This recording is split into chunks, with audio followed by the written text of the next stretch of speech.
Hello, welcome to this short instruction on the physiological sigh or cyclic sighing. It's one of my relaxation snacks that I like to encourage people to take. If you have stumbled upon this video and you do not know who I am, my name is Blakey Hastings and I am a yoga therapist and craniosacral therapy practitioner. This video is primarily for clients or patients who are working with me in yoga therapy. But if you've somehow stumbled upon it, welcome. This breath practice is very easy to do. I like to sometimes call it a relaxation snack. And this practice, when done for 5 minutes, every day for 30 days reduces baseline both depression and anxiety.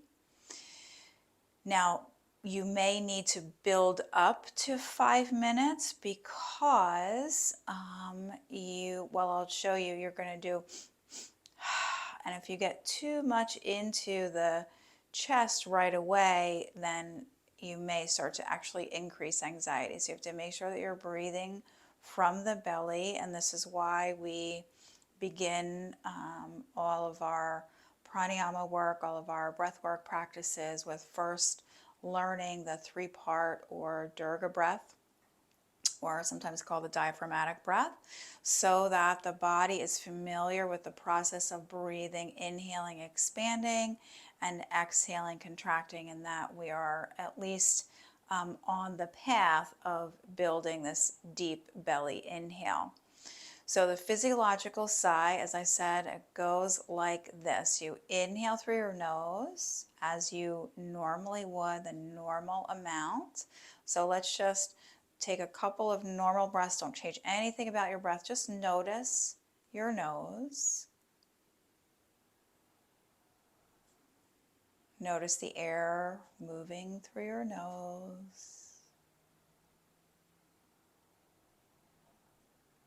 Notice the perhaps temperature of the air moving through your nostrils. And just check in and see if your belly is nice and soft. Let your shoulders slide away from your ears.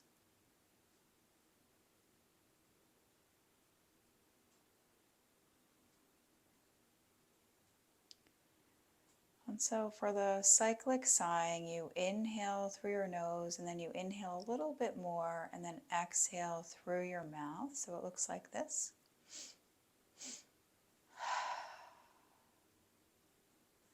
When you exhale, you want to make sure your jaw is nice and soft and that the exhale is complete so you're not sort of like hyperventilating, right, and breathing only from your chest. So you inhale twice through your nose.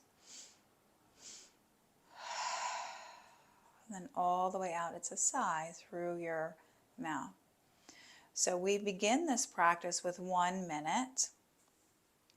And you can do that, you can measure with a timer or watching a clock. It's preferable to watch the second hand on the clock because sometimes if you set an alarm on your phone and then you put the phone down, the mind attaches to the anticipation of the phone. Whereas if you're watching a second hand, the mind is still attached to the time, but it's watching instead of futurizing. And then in some other breath practices, we learn counting with the portions of the finger to allow the mind even more to come into the present moment awareness. That is for another practice. So anyway, there you have it, the physiological sigh. Again, start with 1 minute. If that feels okay, build your way up to 5 minutes. And I generally suggest that we try to do this practice for 5 minutes every day for 30 days so that we can reduce the overall baseline of either depression or anxiety or both.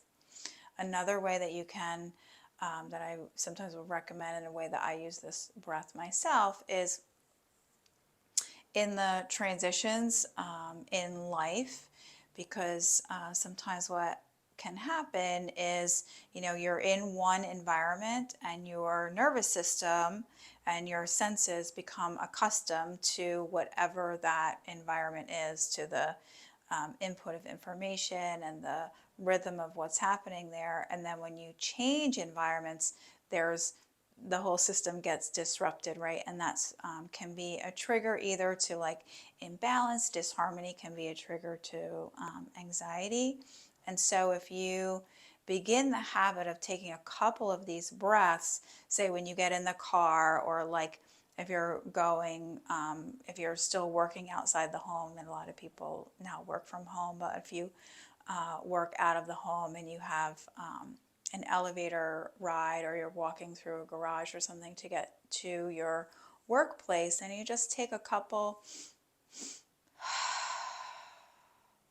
it can dampen whatever kind of anticipation of what you're about to walk into, so that you arrive more present and more resilient. So hopefully this instruction has been helpful for you, and this practice is hopefully both accessible and practical.